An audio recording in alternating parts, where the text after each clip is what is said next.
Welcome to Booked, where two guys tell you about the books they're reading. I'm Rob Olson. And I'm Livius Ned, and we are back, as promised, with an interlude episode, which really means that we're going to hear about stories from Rob's childhood for 40 minutes or so until we call this a night. Thanks for bringing the energy, because I like after like I did my intro and then I heard you and I was like, oh yeah, energy. We have to have that when we're on the podcast. So thanks for bringing it up a little. I was very low key on the get go there. People must be wondering if we're saying this is us bringing the energy, like in real life, just how low key we are consistently. Oh man, fucking! You have to check me for a pulse. Yeah, pretty much. So Rob, what's new with you? I mean, that could go in so many directions. Right. Do you want to talk about the power outage? Well, we should probably address that because we had like a whole episode planned out, like an interlude and detailed or whatever. Now it's also outdated because we couldn't do it at its, like planned time. So we had to ad lib this one. So we're recording this on Tuesday, the 27th of November. We were originally going to do this on the 26th of November, which is a Monday. But if you're not from the Midwest, you may not know that we had a little bit of weather. Specifically in northern Illinois, that what did you get? What was the snowfall in your area, Rob? Oh my god, I feel so stupid. I have no idea. I think it was supposed to be like 6 to 12 or something. I don't know. Yeah, around your area, I know that people are kind of reporting like 11 inches of snow, but that wasn't even the worst part. Is that it came down as like nasty, heavy slush first. Yep. And then it got covered by snow. So, I mean, it just caused lots of trees, falling over and branches breaking, and apparently an outage for Rob. Massive power outage. I think in overall it was like 344,000 people were affected or something like that. And yeah, so Sunday night around 11:30, something like that. It was right around the time that I was like, there was maybe 10 minutes left in the final Matrix movie that I was watching. Jesus. Power went out. I was watching the Matrix. I rewatched the Matrix movies recently. And yeah, power went out. And I've had a couple of like 2, 3, 4 minute little scares since I've moved to the apartment that I'm staying in now, but I've never had like a legit shit's out for a while kind of thing. But it didn't come back on until 9:00 last night. So almost 24 hours, with no power. Thankfully in my apartment, the heat is gas heat. So I still had heat. I still had water. I was just very much in the dark because like, I don't own candles or I don't know, electrical lighting, like battery powered anything or flashlights. So it was just like straight up my phone screen, my iPad screen, otherwise total darkness. That's rough. I mean, I've been through that, but it becomes harder and harder, right? So in a fully electronic world, like what do you do? I mean, I know what you do. You sit in your car and charge your iPad and your iPhone. But yeah, it's got to be tough. Like there's not a whole lot to do if you don't have power. I know you have a lot of paper books, but without light, that doesn't help a whole lot.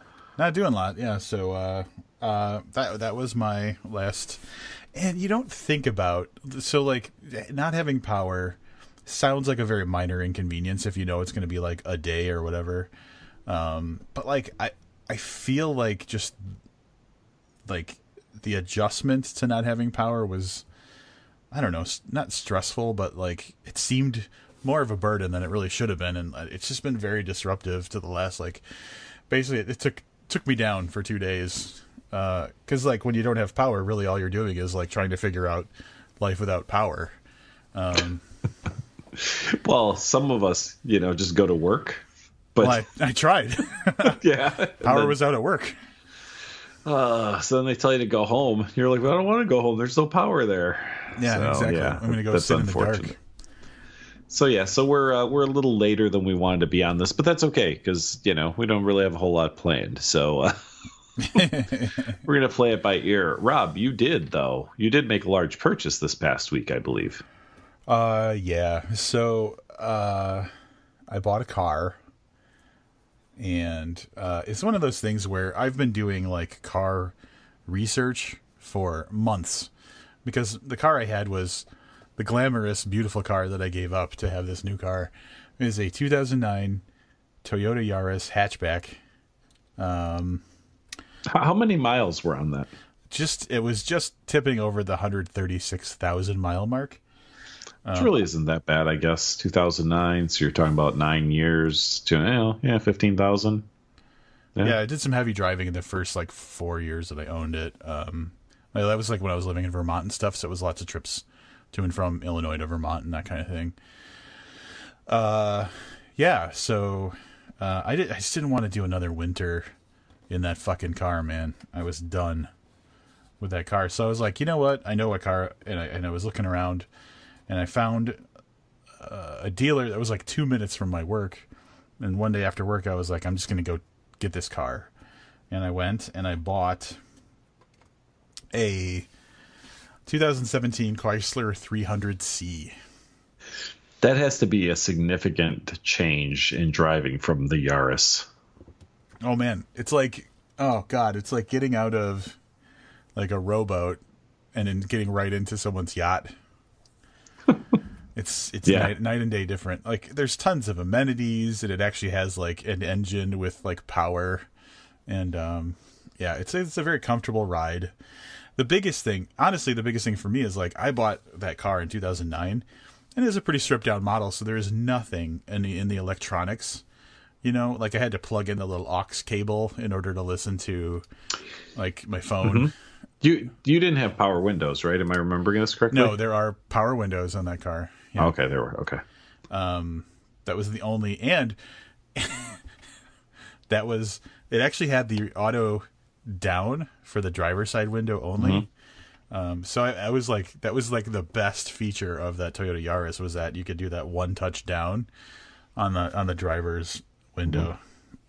Do you have that car thing, like a car thing? Do you have that phone thing for the car, like where you're like your radio CarPlay, right? Is that what it is for Apple? Yes, that is a feature. Yeah, is that cool? It's great. It's actually one of the reasons I probably would have just kept using that dumbass car forever and like buying new tires every few years and just dealing with the winter, if it weren't for the fact that I had to use rental cars when I was in California last year. Rental cars totally spoiled me for vehicles, because I realized, if I wasn't living in the fucking Stone Age, I could do stuff like CarPlay. Because when you go to a dealer or to a car rental place, they don't give you a 2009 Yaris.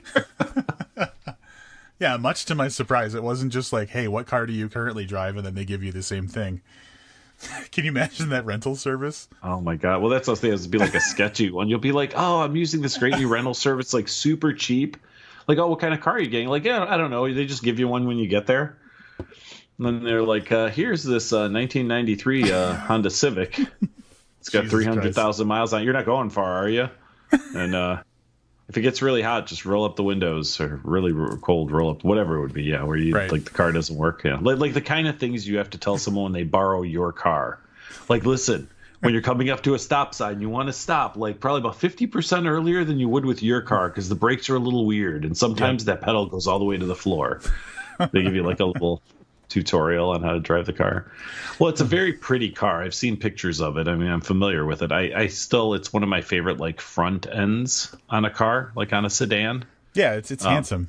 Yeah, the 300 has been doing that since they released that thing back in, it's probably like the late 90s. When did the 300 come out? I'm not gonna, I don't know exactly, but I think that the body type that they have now is from like 2004 or so.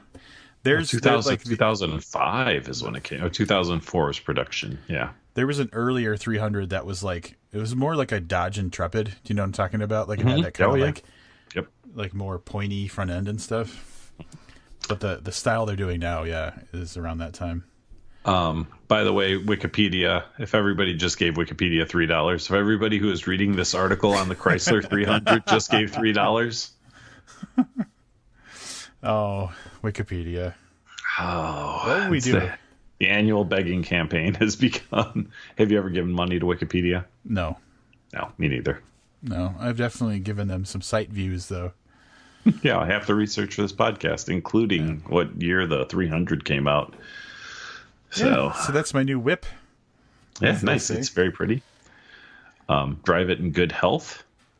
I gotta say, remote start. I was always on the fence. I didn't really care one way or the other. I will not get into my car unless it started before I got to it. Like, I'm very pro remote start now. I had a remote start in my Camaro. The Camaro had a remote start, and I didn't love it enough that when it stopped working, like I wasn't interested in fixing it. How was that not a manual transmission? That wasn't a manual transmission? No. Nope. Automatic. Yeah. No, I don't drive manual. I never learned how to drive manual. What? And then when I was in my early 20s, I guess it would have been my early 20s. I got a job selling cars. I was unemployed. I was looking around. There was this thing where you go and like you take this class, and the people are best of the class get a guaranteed job selling cars. So I go do this thing, and out of a class of like 14 people, me and one other guy get hired. And this lasted about 6 weeks. I was fired from that job, which wasn't like I outsold a bunch of like the salespeople in that 6 weeks I was there. But I think that was the problem, was the car dealership had seen a huge increase in sales. So they hired, 2 more people. But then the next month, sales went down to like below where they were before. So like people were complaining. At any rate, me and the other guy both got shit canned over like dumb thing. You know what I mean? Things that you wouldn't think would happen. But anyway, I sell a car to a kid, and it was a Mitsubishi dealership. So I sell him an Eclipse, but he really wants one in manual and in a very specific color and whatever. So they do this thing called dealer trades, right? Where we look for a dealership that has the car they want. We ask them to pick one of the cars from our inventory, and then we swap cars. The problem was the one we found was all the way in Michigan, like close to Detroit. And as the salesperson, I was the one that had to go swap cars. So I had to drive a stick both ways. I had like 2 days notice that I had to do this. So I got a friend of mine who drove stick. And we went, and I got a crash course in driving stick. Now, what I will tell you publicly, I will apologize to that kid we sold the car to, because I'm pretty sure he had to have that clutch replaced within months of getting the car. And then whoever in Michigan, if you bought a car like circa 1992, 93 or whatever it was, and the stick shift gave out right away, that's probably because of my driving. So, all right. So now we have to talk about how I learned how to drive stick. Mm-hmm. I learned how to drive stick on you're going to recognize the name of this car. Do you remember a Chrysler Laser? Yeah. Yeah, I do. Yeah, so I learned how to drive stick on a Chrysler Laser. I want to say it was probably like an 85 or thereabouts was the year of the car. 85, 86, something like that. It was a turbo. Mm-hmm. It was a 5-speed manual transmission, and that's the car. And like basically, I had to learn because I had to get to school for class, and the only car available to drive was that car. And so either it was like drive it or don't get to class. And so that was I'm sharing a photo. to you, Livius. So. Yeah, I looked it up, and that's that was like the Dodge Daytona. This car essentially was sporty as fuck though. Like it had some power behind it. I think it had for the time, I think 200 horsepower was pretty heavy duty. Yeah. And so, that's what and it was one of those, like, I was like killing I was like killing the car, like mid intersection and just like destroying everybody's lives around me. But I eventually got to class. That was. So this was like the folks at Dodge/Chrysler, right? Because the Dodge Daytona and the Chrysler Laser were essentially the same car. It's like they were like, what are the 2 coolest sports cars out there right now? And someone was like, oh, the Mustang. And someone was like, the Mustang. And what else? They were like, the Fiero is really nice from Pontiac. And they were like, we're going to make a fucking car that looks like a hybrid, like a really Mustang. Good, yeah. and a Fiero, and that's what you ended up with. But that was a rocking car in its day, man. That was my mom's car, and it was like a weird choice because like she bought it when we were definitely still in like middle school, so she didn't go the minivan route that like the average mom would do. She's like, I'm gonna get a fucking coupe, like a 2-door like turbo. Dude, she was driving that car and never told anybody she had kids. That's the thing. You're like, Mom, and she's like, who are you talking to? You know, like she was rocking that car. Just pretending like she didn't have kids at all. She was just trying to be cool. Yeah. Yep. So that was you know what? I applaud her choice. Yeah. I always wanted a Fiero. I still want a Fiero. Dude, what if they brought back the Fiero? That would be the weirdest. You know, but they'd bring it back and it wouldn't look anything like it's like when they brought back like the Camaro. It doesn't look anything like a Camaro. It looks cool. Look really cool. Yeah, no, I'm just saying that it was kind of, they brought it back in name only. And I still, once in a while, you'll see one of those Fieros on the road and I'm just like, oof, that car's so goddamn pretty. Yeah. So yeah, the Fiero, one day if I have a ton of expendable money, I'll pick up a Fiero. Just for like a little weekend cruiser kind of thing. Mm-hmm. Yep. Yeah. Yep. Do it. You should do it when the Patreon money hits a certain amount. Let's do a Fiero level. All right. I'm coming up because I'm looking for used Fiero in your area. Auto.com. Let's see what they would take to buy. We're sorry we couldn't find what you're looking for. All right. I'm on Auto Trader. And you make, what was that? Pontiac Fiero. That's difficult because they don't exist anymore. Oh, Fiero. Here we go. There we go. I've got one too. Des Moines, Iowa. $4,000 or $75 a month. Whoa! Used 1987 Pontiac Fiero GT with 19,000 miles on it for $600,000. What? Yeah, well, that would be that mileage. The next one down is 5,000. Well, that's I'm looking at one that's 96,000 miles in Fort Lauderdale, Florida. Looks pretty, but yeah, $5,000. Oh, this definitely has an interior that's got like animal, like faux fur seat covers. So that's probably a good amount of that price.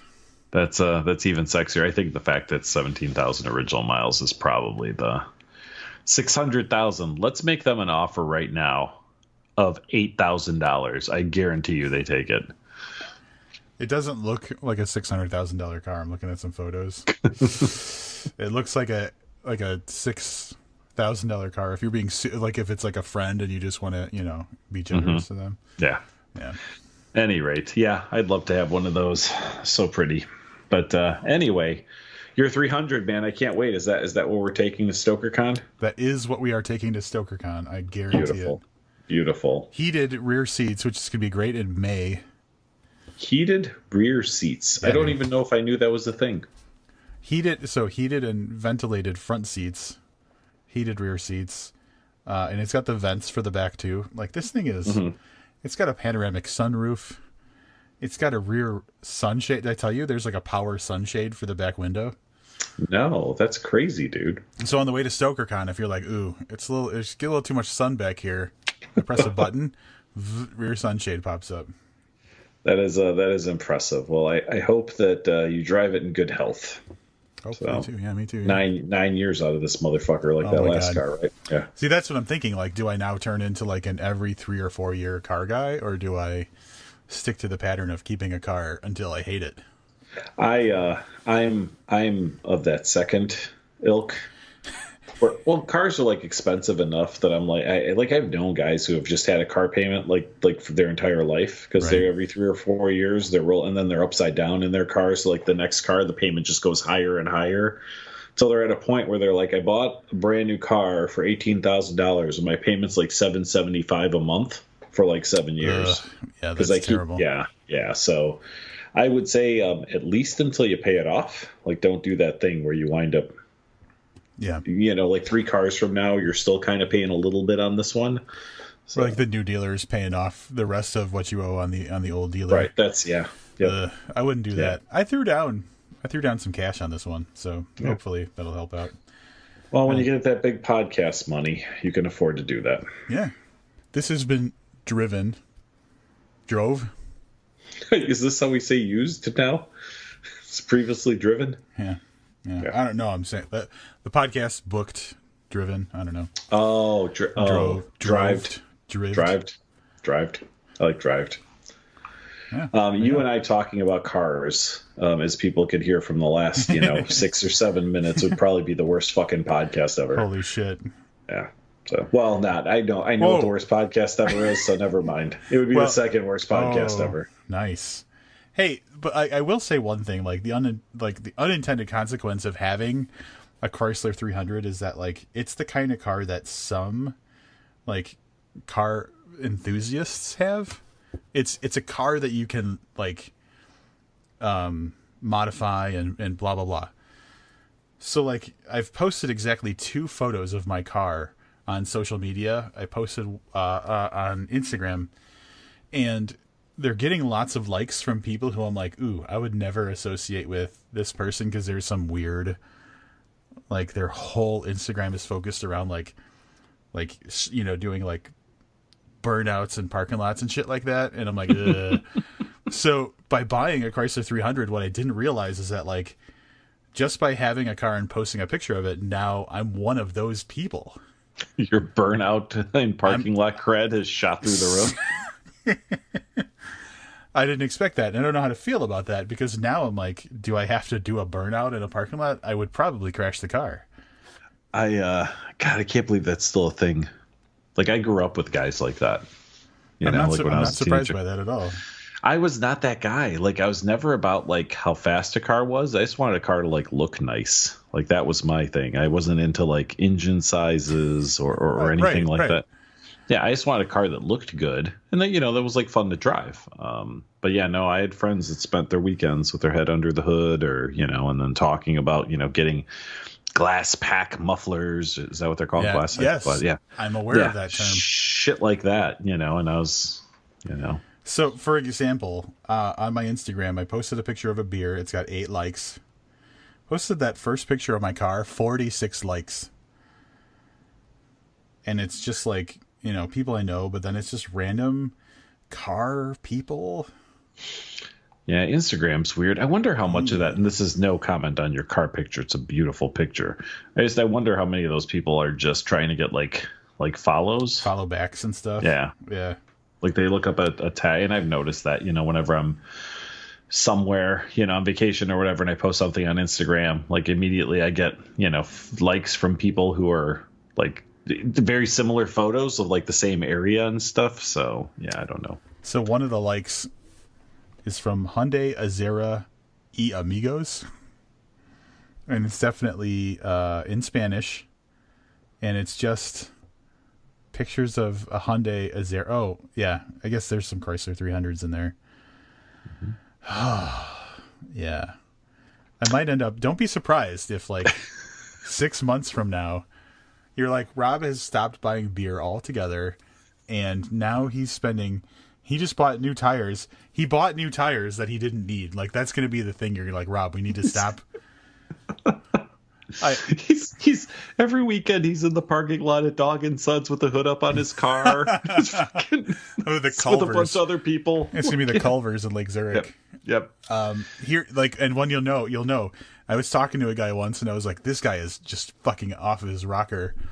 I was talking to him once, and he said that he was going to spend $300 to replace the door handles on his car because the same car that was a year newer had a feature with the door handles that his door handles didn't have. And it was like a light or something like that. And I was like, what the fuck is your problem? That's going to be me 6 months from now. I remember watching, it was probably like MTV or something. It was one of those times you're just flipping channels, and there was these guys that customized their cars. And it was like the little like Japanese cars, the lights under them and shit. And the guy's like, yeah, He's like, I've got like, it was something ridiculous, like 170,000 into this car or whatever. And they're interviewing him in his apartment. And the apartment is a complete fucking shithole. Exactly. Like there's kids running around screaming and everything's a disaster. Like paint's peeling off the walls. But he's talking about how he spent, as much as some people spend on their fucking houses on this car. And he was just like so proud of it. So, well, yeah, totally you. That thought hasn't been lost on me because if you looked at my apartment versus my car. Ugh. Yeah, well, so anyway. Yeah, we'll check back in 6 months on Rob and the 300 and see where it's at. Good God, I'm like, I need to replace this engine. I got to get the Hemi. That's when you got to just hit me over the head with something. Pray that I get some sort of weird amnesia. Yeah. Jesus. What else? What else you got? Let's get off the cars. In other news, did you see this article about Wyoming? I definitely have not seen this article about Wyoming. Wyoming has legalized bare knuckle fighting. That sounds fucking great. So let's talk about this. The reason I bring it up is not that it's newsworthy, but does this remind you of any books we may have read or? Yeah, Donnybrook. Yeah, Donnybrook. They're looking to cash in. Fucking Wyoming. Like, how can we bring more money into the state? And they're like, legalize marijuana, and they're like, no. That maybe try to get Amazon to open their headquarters here. No. How about bare knuckle fighting? And they're like, that's the one. You know where the real money is? People punching each other to death. Oh my God, dude, that's crazy. I get it, right? Like it's competitive and it's very natural to, if you're going to fight, you're going to fight bare fisted. But I mean, there's a lot of mixed feelings about this online. I know you sounded really ridiculously excited. Oh my God, that's great. If people punching each other to death, bring it on. I am, I'm torn. Like if that's what people want to do, I don't think that we should keep them from doing it. But I kind of, so I'm on the Casper Star Tribune website right now. In this article, is that a Wyoming local? I believe so. I'm going to send you an image just so you can see. So it's just people who have been punched in the face, essentially. Can I copy and paste an image? I can. But there's a woman. And it's not like, like she got punched in the face by her boyfriend or her husband or something. She's clearly in a ring. Look at that. Wow. Yeah. So she's looking rough. That just seems like a lot to watch on TV. Like I honestly don't think I would I don't watch like MMA or boxing or anything, but I think if this was on, I would like change the channel because I don't think I want to see people just like bleeding from their eye socket from being punched in the face repeatedly. Well, I mean, you have to think that gloves were invented for a reason, like boxing gloves and stuff like that. Mm-hmm. They're a safety feature. Sure. So like at some point people were like, we got to stop just fucking punching each other. There's got to be a better way. And then boxing gloves were invented to, I'm assuming kind of equalize the sport a little bit, like make it a little less dangerous. But I don't know. She still looks kind of hot. Does she look hotter because she's been punched in the face? Not in a domestic abuse way, but like, it's kind of sexy when a girl can take a hit. Now the question becomes, I'm sure there's already some kind of underground for this where this is happening anyway, mm-hmm. and something, maybe you and I aren't familiar with. But much like legalizing marijuana, does this now like kind of take away the excitement of like the underground like fighting competitions if you can see it in an arena with big lights and pay-per-views, and does this like take away from the Donnybrook? It's going to be like Kimbo Slice. Do you know who I'm talking about? The name sounds familiar, but no, I'm not real familiar. I don't know exactly the story. Someone else is going to know better than me. He's dead now, I believe. But like he started out as like a backyard, just punch the fuck out of people kind of fighter. That went kind of legit at one point through, I don't know, UFC or something like that. But like he was the kind of guy where... I don't know. Have you ever seen a picture of Kimbo Slice? I'm looking at a picture of a really mean-looking motherfucker right now. Yeah. Yeah. I just remember back in the early days of when you could, people were sharing videos through the internet and stuff like that, like early YouTube / whatever. This guy was known for just like backyard brawl kind of like fights where he would just fuck people up because he was so big and strong and everything. And that's how he made his name. And I think at one point he went legit through some... Mm-hmm. He was definitely an MMA, yeah. And in that, like, it was just like a whole different story. Like, he kind of lost a lot of his appeal because he just kind of went mainstream, if I remember correctly. I wasn't driving a Chrysler 300 back then, so I didn't pay as much attention to but I feel like that's the kind of thing. Like, he was, like, the baddest of badasses in this kind of backyard brawling, kind of underground fighting. And then when he went legit, it kind of took some wind out of the sails a little bit. And I think he died. Wikipedia will probably tell you.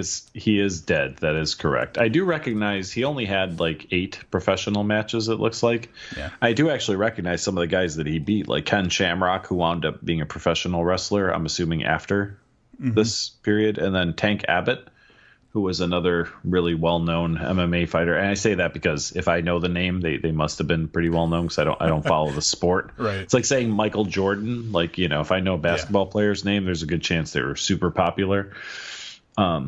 It feels like a little bit of a devolution, right? Like we should be moving forward as a society and bringing bare knuckles fighting. Seems like we're just taking a little bit of a step backwards.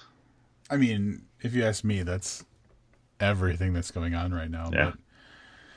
And again, I don't have anything against it. I personally don't want to see it. I mean, if people want to beat each other to death, who am I to fucking tell them not to, right? Like, I don't give a shit. But it was very shocking to see as a headline over the course of the last couple of days. I'll be candid. There's a part of me that feels like people just aren't tough anymore. So there's a little bit of an appeal to like people just like straight bare knuckle punching the shit out of each other, where it's like, oh, at least there's some tough people left in the world. Look, I think about the guys on this podcast, mainly me and you, and I think to myself, like, we are 2 of the least likely people to want to get into a fucking fist fight. That is very accurate. Yeah. So yeah. Have I ever told you about how I really want to get punched in the face because it's never happened? No, I mean, I think you just did. I don't know if there's more. I'm going to ask you to elaborate, really, but I think I pretty much got it. Yeah. I mean, I'm sure we can arrange that somehow. I feel like I need to know if I can take a hit. You know what I'm saying? Like, I've successfully navigated my life in a way where I've never been in a physical altercation that didn't end when I threw someone across a fucking room. And so no one's ever punched me in the face, and I'm like, I don't know. I would like to know, what would I do? What would my reaction be in that situation? I have been punched in the face a couple of times. And I got to be honest, it's probably less glamorous than you think. Well, no, I'm not thinking it's going to be like a walk in the park. But it's like, it's more am I going to be able to get up, or am I going to get like knocked out? Like, you know what I'm saying? No, again, limited experience. You're not going to get knocked out. You're going to come back at whoever it is. Now, it depends. Is it some bare knuckles fighting guy from fucking Wyoming? Is it, a professional boxer hitting you? Yeah, I mean, the average guy you're likely to run into and get into a fight with, he's going to punch you, and you're going to punch back or pick him up and body slam him or whatever. I think you'll be just fine. Okay. So there I'm not you go. in any hurry. I'm not like, I would say, hopefully I've cured you of that desire. Some fucking reading Craigslist later. It's like like Zerk man looking for someone to punch him in the face will pay $25. Misconnection, your fist, my face. Yeah. Oh my God. No, yeah, I mean, I would just like to know, but I'm not. Yeah, I'm not like Fight Club provoking people. This might be good timing for the Donnybrook movie, though. It's like an interest that arises. It could be one of the first like movies to screen to feature, like. So, did you happen to notice? Frank Bill recently on Facebook posted a link to a morning TV show interview that he did about Donnybrook. No, I didn't see that. Yeah, so Frank Bill author of Donnybrook. In the lead up to, I guess, Donnybrook has won some awards and done pretty well at festivals and stuff like that. It's getting a, I want to say spring 2019 release. Is that correct? It got picked up by IFC Films, and I believe it's doing a theatrical release like early or mid-spring. Anyway, he was on like a local, I think Kentucky, like a morning television show, getting interviewed about Donnybrook, and I could not help but watch that as someone who interviews people. And Frank carried himself amazingly well. He did a great job in the interview, but the woman who was interviewing him was really lobbing like the softest of softballs, and it was really awkward to like hear her ask questions, because it's obvious, like it was obvious she did not give any fucks about what was going on. She just knew she had to ask these questions. And so I felt bad for Frank, because it's like, man, just give him someone who's like enthusiastic about the thing he's doing. Yeah, and that's this is me getting on my high horse, right? Like we have the luxury of picking who we interview. Well, I mean, like we do, right? So we don't like just interview people we're not interested in. And we've never, to this day, interviewed somebody who we haven't at least read some of their work. In some cases, it might have just been a short story or two, but at least we had some basis for it. Now, think about being on a morning radio show or like, Good Morning America, whatever, some kind of thing where 5 days a week they're just throwing people at you to interview. You're probably not writing your own questions. You don't have time to like read Donnybrook. The woman, like you said, probably didn't even see the trailer. Like, you know what I mean? So it's got to be a little tougher to maintain like a high level of like, remember when we had Frank Bill on, you and I were super stoked, right? Like we had read Donnybrook. It's a great book. And like, we have questions. Yep. But we only had questions because we read the book. If we just do author interviews because an author emailed and said, hey, I'd like to be on your show, which happens, authors and or their publicists or whatever. Like, all right, so here's what I know about you. I know your name. Saw your Wikipedia entry, and I read the dust jacket for your book. Tell us a little bit about, this. Like we've had, and this is not to pat ourselves on the back, but I think about some of the great conversations we've had with people. It was all based around their work. Like David Duchovny, our big interview for this past year, right? Like he had to answer questions about stuff that I guarantee you nobody else has asked, because even when he's on the bigger shows, they go, oh, you've got a new book out. Tell us about the revival of the X-Files. Yeah. What made you decide to write a book? Yep. That's it. But, we spend a little time delving into it so we can ask some hopefully more intriguing questions, a little more probing questions than the stuff that somebody does that doesn't have to be familiar with your work. So, yeah, and I guess, yes, that is the nature of the beast for like that type of show. And I guess credit to Frank Bill, because what he did was he really stuck to his guns of explaining, like the nitty gritty of stuff. And he didn't shy away from talking about things that probably wouldn't, usually be talked about on television and stuff. So, he did a great job of representing what the book was about and what the movie was bringing to people. But the shallow questions were just like killing me. And I'm sure you would feel the same way, but like, I mean, I guess I have to give the benefit of the doubt where, God damn it, if someone was just like, hey, Rob, you have to talk to this person, and here's like the blurbs and like the synopsis of their book. Yeah, it would be rough. February 15th, 2019 is the scheduled release date currently for Donnybrook. Pretty sure Rob and I will be in a theater that night or the night after catching that. Like, not that I ever doubted that it was going to be a good movie, but like it makes you feel good to hear the accolades the movie is getting. Like people are recognizing it and giving it good praise and stuff like that. Frank deserves a good adaptation. Yep. Lots of movies we're excited about coming up. Bird Box. Oh my God, Bird Box. Yeah, like less than a month away from Bird Box. Oh, I can't wait. I cannot wait. That's going to be so nice. Yeah, and being able to view it in the comfort of your own home too. Netflix. So we're not going to. Oh, are we going to Netflix it up together? I don't snuggle up with some popcorn and. No. No, I don't think Bird Box is getting a release anywhere nearby for us to go see it in the theater. That's the rough thing about like releases like that. Well, I mean, it's great that it's getting a theatrical release because when you're picked up by Netflix, that's not a guarantee, right? So that's good, but like then you have to like hunt for. I know I would go into the city to see Bird Box on the big screen. I know it's a much bigger ask for you to do the same thing.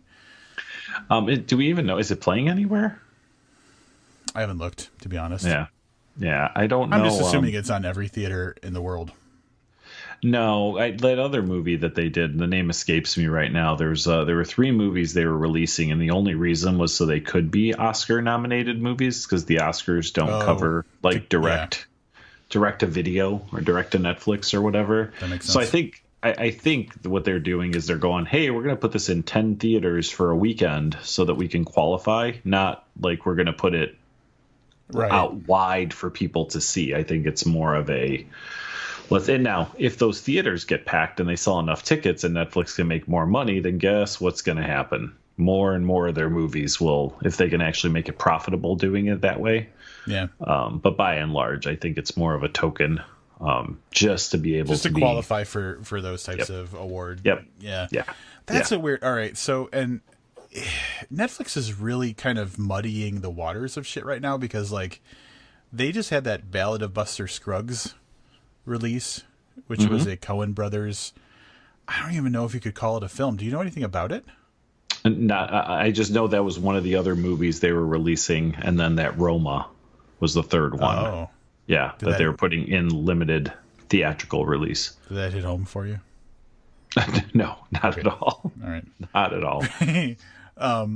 Ballad of Buster Scruggs. I did not know that was getting any theatrical release. It is a Coen Brothers film, and I say that because it's 6 parts that are entirely different stories, so it's anthological but all within 1 2-hour 15-minute kind of like chunk.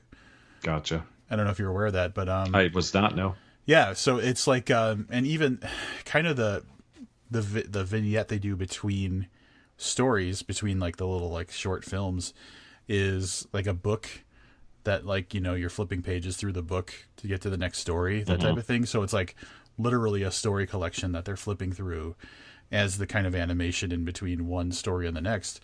And so it's weird because it's like 2 hours and 15 minutes long. There's 6 different pieces and none of them connect to the other stories at all. So it's like literally 6 separate stories grouped together in one continuous, broken like watching experience. It's very strange. I don't know that I'm going to watch that. I've not seen. So the Coen brothers typically have not done stuff that I've been very interested in, as I'm sure you already know. And then that doesn't do any, that particular description doesn't do a lot for me.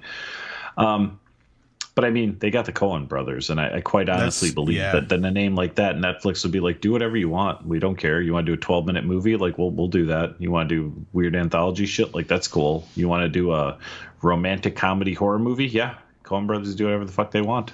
So. That's pretty much where they're at. And that's like, no one else would have been able to. Tarantino could have done it, maybe, like that kind of thing.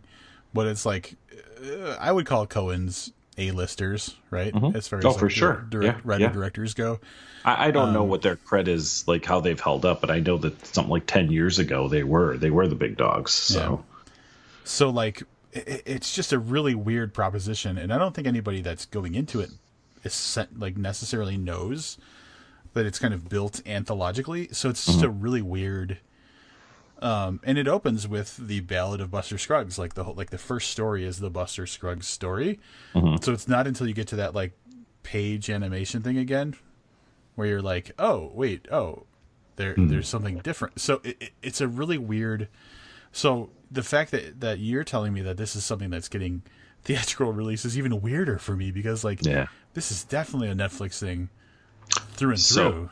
So a couple of things. First of all, I mean, it almost has to be, right? Because I don't know, and people will watch anything on Netflix because it's just on Netflix, right? There's no cost. Right. You don't have to go anywhere. You just pop it on, So here's the releases. They were released, so this is the same for Buster Scruggs and will be the same for Bird Box.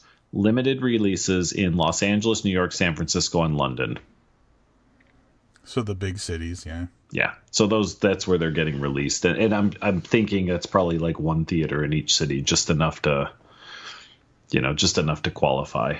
So no chance for us seeing Bird Box because, well, I'm not traveling to LA, San Francisco, New York, and London. It's a little short notice. So, but I would totally go to London again. I just not in 2 weeks. Not until 2020 when we do the fucking Stoker Con. Correct. Yeah. So. Yeah. But yeah, that's really what they're doing. So yeah, you could put out of your mind seeing any of the limited Netflix releases unless you live in one of those 4 cities. That's a little bit of a bummer. Yeah. But well, definitely I have Netflix, December 21st, first day of winter, Bird Box will be available on Netflix. I was really happy for Josh Mallerman when he was posting all of like the premiere stuff that he went to and stuff. It's nice to see. You and I over the years have talked to so many authors who have had a book optioned that's been maybe adapted, maybe not, and stuff. It was nice to see an author actually experience the moment of, like, you know, final realization of like the movie version of a story, and you know, talking to the actors who were involved and stuff like that. So it was neat. It was unique. We haven't really seen that too much. So like seeing his social media kind of progress of meeting the actors and being at the premiere and coming home with cute little souvenirs and stuff was satisfying. It was like a new thing we haven't seen before. Well, and it's cool. And I don't know, like, I don't know if everybody has the option to do that. You know what I mean? Sure. Like how tied in you are to the project. You get invited. Yeah. Do they just fly out? Like they just assume you're coming? So they're like, hey, we sent you tickets and you get a hotel room for a couple of nights. We want you to come to this party or whatever. Or do you have to like hoof it? Like right. from it to, is it on your own time? LA? Yeah. So, but it's nice to see that he was involved, and yeah, super excited. I mean, that's a guy who we had on with his first book.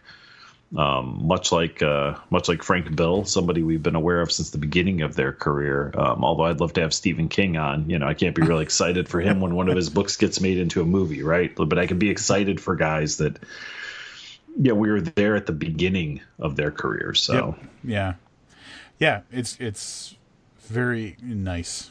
While we're talking about nice guys, Les Edgerton, man, I guess I didn't know he was working on a memoir, but Adrenaline Junkie. A memoir from Les Edgerton is really exciting. I don't know that we'll do that for the podcast. I don't know how well a memoir would read, but it's definitely something that's going to be on my reading list. Yeah, that guy. All right, so we've talked about Les a handful of times. Like we've reviewed a couple of his books, and like, you know, he's come up with live readings and stuff like that. But like, I don't know if I've really quantified like the love that I have for that dude. He is just like,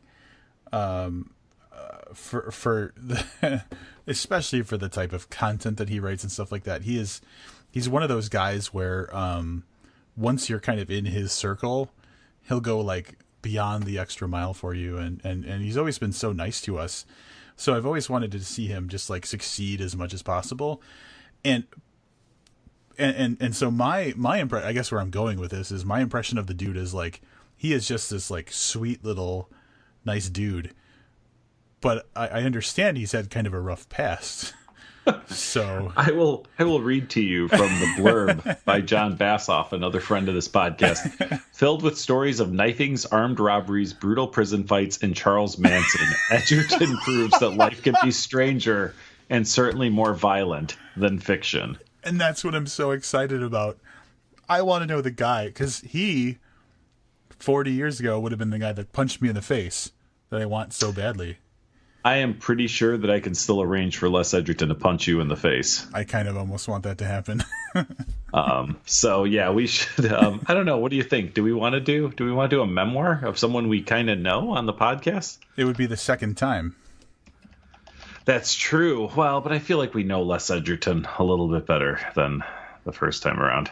All right, so Rob and I did some talking off the podcast. We are going to be reviewing sometime in December. We're not committing to a date yet because we're working through something right now. Adrenaline Junkie from Les Edgerton. Who knows? Les is an interesting guy. Maybe we'll get him on for a little bit to talk about his book. I really want to know how Charles Manson is going to factor into all of this. I am. We're gonna find out.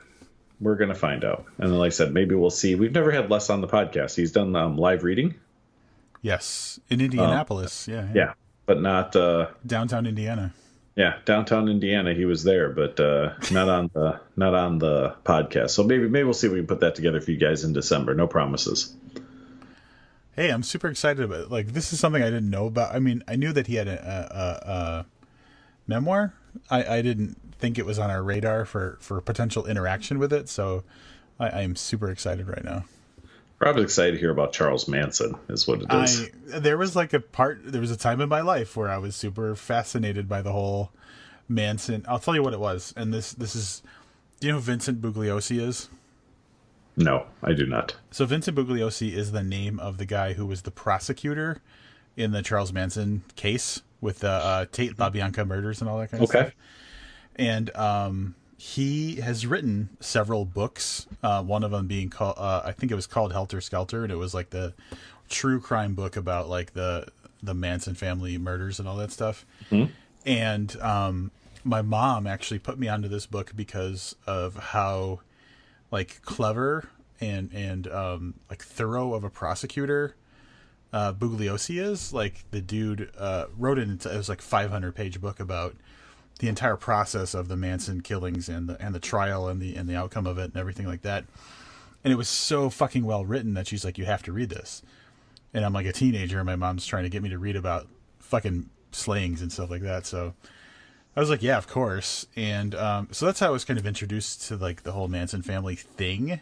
But it is kind of, I don't know, there's something weirdly fascinating about, because like it's not often that like there's a kind of a pop culture like cult slaying kind of thing. Yeah, no, you're right. That's not often at all. Doesn't happen a lot. So it's a very unique kind of marker in our history. And so I read that book and then kind of watched some supplemental things about it and stuff like that. So I know a decent amount about that whole thing. But it was all started because Vincent Bugliosi is a fucking badass prosecutor. There you go. I mean, I'm familiar with the generalities of the murder. I've never, really looked into it. I think I watched like a 2020 special or something many years ago. That was I know exactly what you're talking about. That was a great special. You didn't watch the Aquarius TV show with our best friend David Duchovny? I did not. It was actually pretty good. Is it? Yeah, although the person that they chose for Charles Manson was kind of garbage. So, but David Duchovny fucking killed it. I wasn't sure how to like that, seeing him in that role. I saw the commercials for it and stuff on TV, but yeah, maybe I'll go back and watch it. I don't know. We'll see. He Duchovny's it. I'm going to say that. Maybe maybe my Manson curiosity will be piqued by reading Adrenaline Junkie. So, or it's like a passing mention, like a half of a paragraph or something. Yeah. He's like, that one time I bumped into a guy. Turns out he was Charles Manson. All right, enough with the books. Jesus Christ, you think this is some kind of book podcast? Jesus, yeah. I just found out tonight, pre-recording this podcast, or before recording this podcast, that Warrant and Slaughter are going to be playing in like 2 weeks, like 10 miles from where I live. 15 miles. I don't know, whatever. Very close. I'm super excited about this, Rob. Now, have you ever seen Warrant in concert? Oh my God, no. Okay.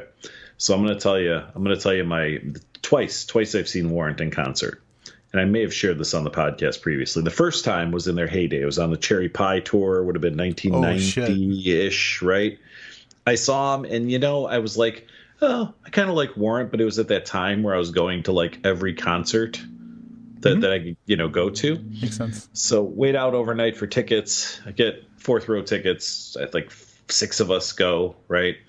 And I realized during the show that I really I knew every song. Like I thought I like Warrant, but seeing them live made me realize how much of their stuff I knew and really liked. So I became a much bigger fan afterwards, just like the realization. They were phenomenal because that was a band that was on their second tour and they handled themselves wonderfully.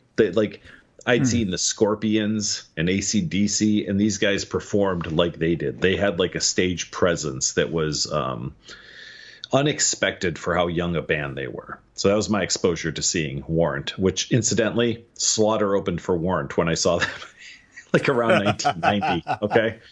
It was Warrant, Slaughter, and Trickster, if I remember correctly. Then fast forward to, I think, 2007, maybe. And Warrant is playing nearby, like the Best Buy grand opening or something near here. No, what's that place, the Fuel Room? Do you know what I'm talking about? No. That Austin's restaurant and bar in Libertyville opened a separate facility behind it they called the Fuel Room, because Fuel was the first band to play there or something. Oh, yeah, so, a dubious honor.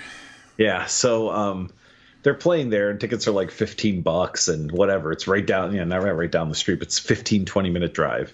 So we go see them there, and I knew that Janie Lane wasn't with the band at the time, the front man for Warrant, which is tough. Like, you could replace a guitarist, you could replace a drummer. When you have to replace the singer, pretty obvious. Typically, it's not great. Yeah, but what happens is these four guys come on stage, and they're mature versions of the guys from Warrant.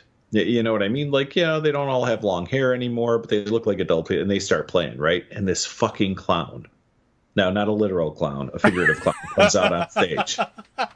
He's wearing like spandex pants with like fishnets over the pants and like a fucking like multicolored bandana on his head, and something that was right out of like a 1984 Motley Crue video. And he comes out there, and he's the guy who's, just yelling things like, "Come on, who wants to rock?" like the whole time, and really took it down. Like, the rest of them were all very professional, talented musicians. And this guy was like a joke of a front man. So it was a huge letdown, right? So like, he'd been practicing that moment in his mom's basement for like decades. God. Yeah, it was like a mockery of Warrant. Like, if you went and said, if I said, "Hey, there's this band, Steel Panther." Do you know who Steel Panther is? Yeah, aren't they like the modern kind of like homage to like that kind of hair metal? Yes. If you ever watch one of their videos, it's like if you took the lead singer of Steel Panther and then had him play a show with a very serious Warrant. Like I said, like a mature but very serious, talented band, and yet a guy out there that was basically a caricature of an 80s hair band frontman. So that was a little disappointing. So I'm kind of thinking I want to go see this show, man. It's nearby. I've seen 2 of the 3 bands that are playing there. So it's Warrant and Slaughter and who else? Man, I closed my tab. Give me a second, though. Oh, it doesn't matter if you didn't recognize it. No, but I'm trying to. It's the spin-off band from guy from Dokken left. I'm trying to think of like a Slaughter song that would even register in my mind. Oh, Fly to the Angels would probably be the one. All right, I'm going to go on Apple Music and see what it gives me. Slaughter Essentials is in our future. Oh my God! All right, I gotta hear the list of songs you might recognize from Slaughter. Oh, Fly to the Angels is the first one. Yeah, Up All Night would be the other real popular one. They don't even merit an Essentials playlist. So Up All Night, Spend My Life. Oh, such good songs. Burnin' Bridges, Days Gone By, The Wildlife, Real Love. This doesn't, none of it. I have to like Fly to the Angels. I don't know if this sounds familiar at all. Wait, is this right? Oh yeah, I'm trying not to sing along with it. So let's get to the meat of it.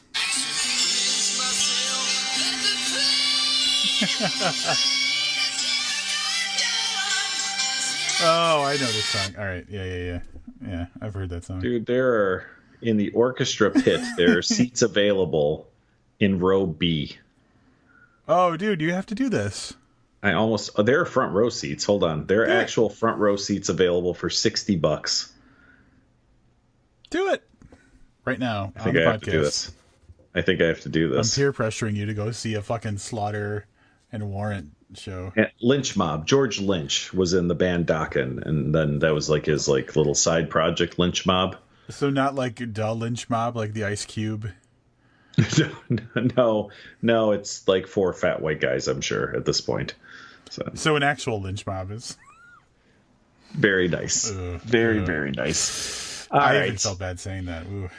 But that did. So I saw that on Facebook. It was like, so and so, is interested in an event kind of thing. So when I clicked on the link, it showed me other relevant events. Oh, here we go. Kip Winger, man. Kip Winger's on tour. Kip Winger of Winger fame. Of Winger? Yes. Now, all right, Winger. So the band was named after that dude? Yeah. Yep. I just thought it was a really poorly chosen band name. Like that. No. Yeah. Now Kip has gone on to do things since Winger. He was actually Grammy nominated. I feel like maybe we talked about this on the podcast recently. Not recently, but at some point. But God damn it, fucking Winger pops up as an Emmy nomination, and you're like, well, what is happening? This was in 2017. I'm uploading a picture to you of a current picture of Winger, because this is like the best author cover photo. Classical music. He bought that jacket 30 years ago. Yeah. He's been wearing it ever since. Every author, every band, whatever photo, CD insert photo. That's But yeah, he was nominated for a classical composition nomination for Winger, Conversations with Nijinsky. That's interesting. Yeah, he moved from true musician right there. Yeah, from hair band to classical musician. So he's doing some unplugged thing. It wasn't anywhere nearby, but I mean, what else do you recommend when someone just looked at Warrant and Slaughter, right? Like, what can you show them? You can show them Winger is playing 4 states over, and they might want to go see him. Now, are you familiar with Winger songs? Well, there's the one, and I was going to bring this up because it was She's Only 17, right? Correct. Yes. Yeah. Now, that's kind of indicative of a time that's passed where I think that it was it was pretty common for popular musicians. Dude, you're like a pedophile apologist right now. No. Oh my God, no, not at all. The exact opposite. I just think it's really weird that there was such a period of time where singers could get away with just blatantly talking about wanting to fuck teenage girls. Which I'm guessing that's what this song is about. Yeah, pretty much. Yeah, there was that. I know Kiss had a song that was something similar to that. It's not coming to me right now. I was wrong, dude. He's November 30th. We can go see Winger on Friday night in St. Charles. Oh, how far away is St. Charles? It seems... So, near Elgin? Oh, that's not bad. Yeah, no, well, from you, it's probably 25 minutes. So I made the mistake. I made the mistake of searching for She's Only 17. Winger. Apparently, the song is just called 17, but there is a Pornhub. She's Only 17. So I'm not going to click on that. I feel like if I click on that, then someone kicks the front door in. Dude, you just search for Winger and you go on a list. We're gonna go see Winger this Friday night, and there's gonna be the FBI agents in the car down the street just taking photos of everybody that goes in, at a mob funeral. Oh, half the cars in the parking lot are just Ford, Crown Victorias, or yep. Yeah. Oh my God. There's so many photographers here. Wow. Paparazzi out in force tonight. Yeah. So also I'm on a list. Jesus. Oh, do you know what I'm talking about? There was a lot of... Oh, no, I do. Led Zeppelin... every band, it seems at some point was talking about hooking up with... Or they actually at some point did hook up with a 14-year-old girl, and it's really fucked up. I'm trying to... Man, I just searched one of those things that's going to get me on a fucking list. I just wrote Kiss Young Girl song, because I couldn't think of what the fuck the name... There's a Kiss song, right? I mean, somebody is screaming at their fucking iPhone right now. It's this song, motherfucker. Now I feel like I have to take time out and find what this goddamn Kiss song is. What we need to do? We need to do an entire episode about pedophile rock stars. Pedophile rock stars. That's all of them, I think. Yeah. Fire Beth Forever, Shout It Loud, Shredder, Hard Luck Woman. God damn it, I know there's a song. Christine 16. So let me take that clean so you can take out all of me mumbling. Dude, I found it. It's Christine 16. It's just Kiss. the name of it. Good God. All right, well, hold on, because I have lyrics. She's got me dizzy. She sees me through to the end. She's got me in her hands, and there's no use in pretending. Christine 16, Christine 16. Here's another lyric, and I think this was actually more spoken than like a lyric. I don't usually say things like this to girls your age, but when I saw you coming out of school that day, I knew. Christine 16. I've gotta have you. Oh, this gets worse, dude. Holy shit. Like, in my head, I can hear the lyrics, right? From being a Kiss fan when I was a youngster, right? She's been around, but she's young and clean. I've got to have her. Can't live without her. Whoa, no. Christine, 16. Oh, my God. It's so bad. Winger, not as bad. No. She's only 17. Daddy says she's too young. Good job, Dad. But she's old enough for me. See, I don't even have to read the lyrics. I know the goddamn lyrics. Come to my place. We can talk it over. Oh, everything going down in your head. She said, take it easy. I need some time.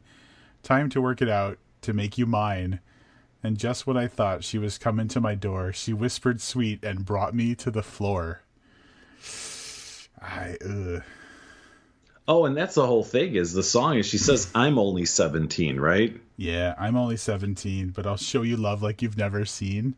Yeah. Now, to be fair, we do live in a state where 17 is the age of consent. Creepy or not. It's not actually illegal like fucking Kiss, Paul Stanley singing about 16-year-olds. 16-year-old. Yeah, I can't imagine that there's a place where 16 is the age. All right, let me muddy up my history here. There goes the Google search right there. Yeah. The FBI agents at the Winger concert are going to be like, oh, this is that Livius guy. He's been doing a lot of searching lately. Holy shit, there are 31 states where the age of consent is 16, according to Wikipedia. Which, I know you're not a mathematician, but that's more than half the country. Yeah, So I guess my question, and this is just me having never tried to hook up with a 16-year-old outside of my teens. Mm-hmm. Is there, like, in my mind, there has to be some, like, you can have sex with a 16-year-old if you're, like, 18. You know, like an age limit on that? Like, some 40-year-old dude can't just, like, be like, hey, what's up, 16-year-old? That can't be the case. So, I pulled this up on Wikipedia. There are some weird... We should give them $3. Well, yeah, we probably should. So, okay. Like Hawaii, just because it's like 2 steps above Illinois in the list, the age of consent is 16. There is, however, a close-in-age exemption, which allows those age 14 and 15 to consent to sex with those less than 5 years older. So essentially, like an 18, kind of what you said, but like an 18-year-old and a 14-year-old, a 19-year-old and a 15-year-old. But it's 16 if you're 40, as you had said. So not good, yeah. Oh wait. At 16, if you're 40, that's cool? Yeah, that's fine in Hawaii. Oh, that's so strange to me. Well, so in Illinois it is 17 and rises to 18 with someone who has a position of authority or trust over the victim. Oh, wait, so if I'm someone's boss... They have to be 18. They have to be 18 for me to have sex with them? Correct, yes. Oh, my God. That seems weird, too. Yeah, so Indiana also has a close-in age exception, kind of the same thing. 14 and 15 can consent to have a partner who is less than 18 years old. So 17. Yeah. It looks like, there's a lot of, some of them have, Jesus Christ, I don't even want to read some of these on the podcast, but some of them have like several bullet points that, you know what I mean? Like, it seems like if you're like, you should just stay away from that because there's some pylons to navigate to like make sure that it's, but Maryland is 16. It looks like, I guess 16 is the lowest, just as I'm scrolling through. That's so nice. Can I tell you that I have not yet seen one that's 18? Wait, I thought you said 31 states were 17. Right, but I'm saying I have not seen one that's 18. Oh my God, everybody else is 16? I'm it's hard because it's not like a list. Okay, North Dakota is 18. Good job, North Dakota. Yeah, North Dakota is 18. Oregon is 18. But yeah, most of them are 16 and then have like qualifications. So I'd like to see an updated Winger song where she's only 17, but according to all of these states, and then list them all. Yeah. She's old enough for me. Like, Jesus. Let me see if I can find out how many are 18. It doesn't sound like a lot. No, it doesn't. That's weird, dude. Because I assumed it was 18 and that anything else was an anomaly. Yeah. Well, I think that's the common thing is like everybody just thinks like this is a really weird road to be going down, but no, it's yeah. I think we all just assume. We could start our NAMBLA listenership just went up 30%. I think we all just assume like 18 is the legal age of consent because that just makes sense in everybody's mind.